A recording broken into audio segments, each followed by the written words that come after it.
Well, you probably hear me talk a lot about the Four Horsemen. So I wanted to shed a little bit more light on the first one, which is criticism.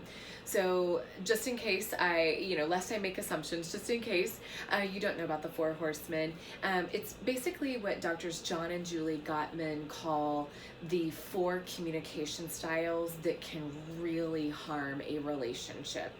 And I kind of talk about it in another video, but basically kind of, on one hand, recognizing that none of us communicate perfectly all the time, that's for sure, and learning how to develop some self-awareness over these four styles in particular, and making some changes there can really help a relationship and prevent a breakup, prevent divorce, that kind of thing. So criticism is the first one, and I want to go into a little bit more depth here. So one thing is to remember that, I think a lot of times those of us, if you guys relate to this, who maybe are a little bit more perfectionistic or kind of hard on yourself, maybe hard on other people as well, we might be a little bit more prone to criticism. I know in my marriage, this is certainly something I've really had to work on. And my husband has given me permission to share a little bit, so we're good there.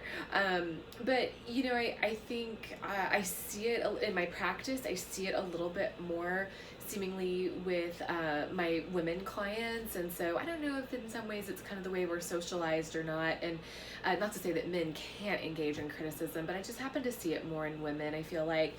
But I think one thing is, maybe it is a little bit how we're socialized, just there's a lot of expectations on us to do certain things and to do them well.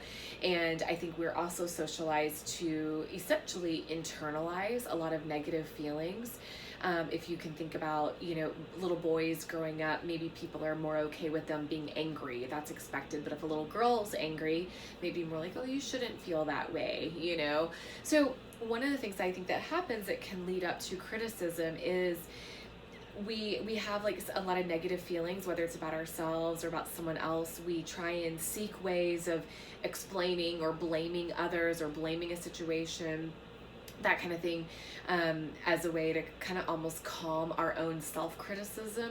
And so whenever we do that, so we might engage in criticism of another person then, or we can just hold on to that, at the risk of, not wanting to rock the boat or just being conflict avoidant. Or I think in my case, I know I have a tendency toward rigidity, and so I was trying to be flexible and just learning how to kind of just, it's okay to let some stuff go, But what ends up happening when we do that way too much is that it leads to resentment or bitterness. So then it's easy to kind of break out in some criticism. So think of criticism as, words such as you always, you never, or, things like that toward our partner that ultimately make them feel maybe degraded. They feel hurt. They feel possibly rejected. Maybe just, I'm trying to think of words other than criticize, but they feel criticized. They feel badly about something, and so what we want to do with that instead, because we don't want to not feel like we can't express our needs, we want to feel like we have the skill of being able to complain about something without blame.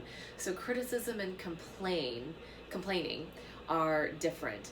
And the way that we work around criticism when we begin to notice it in ourselves is we need to find words that help us with a complaint, but that help us do it in a really soft kind of way. So my husband is really good at this now, and even like just last week, this is a great example. In our house, we have one of those trash cans that's kind of divided into two compartments. One side's recycling, one side's just like the regular garbage.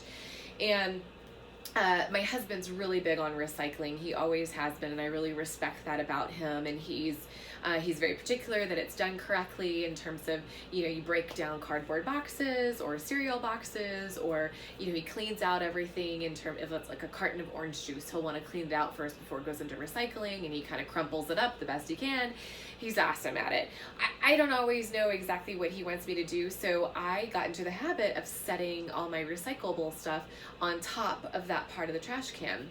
And he finally kind of one day came down and he said, "Hey, can I show you something?"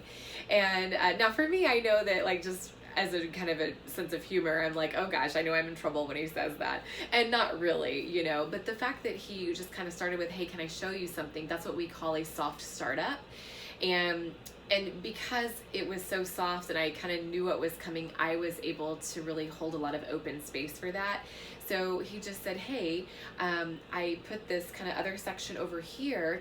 Do you mind putting all your recyclables on this thing over here? I'm like, sure, absolutely. You know, he could have easily come down and said, oh my gosh, Meredith, seriously, why do you always do this? This literally makes no sense because I can't lift up the lid. And like, if you would just learn how to do all this stuff, then I wouldn't have to do this for you. You know, he didn't say any of that. He was just like, hey, can I show you something? And he had created this other little space for me that was more convenient for him.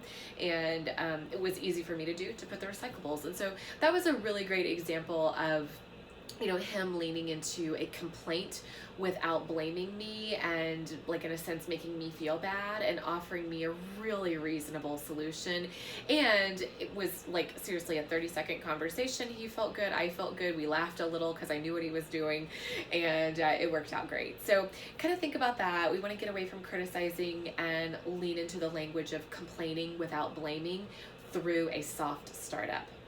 All right, hope that's helpful for you guys.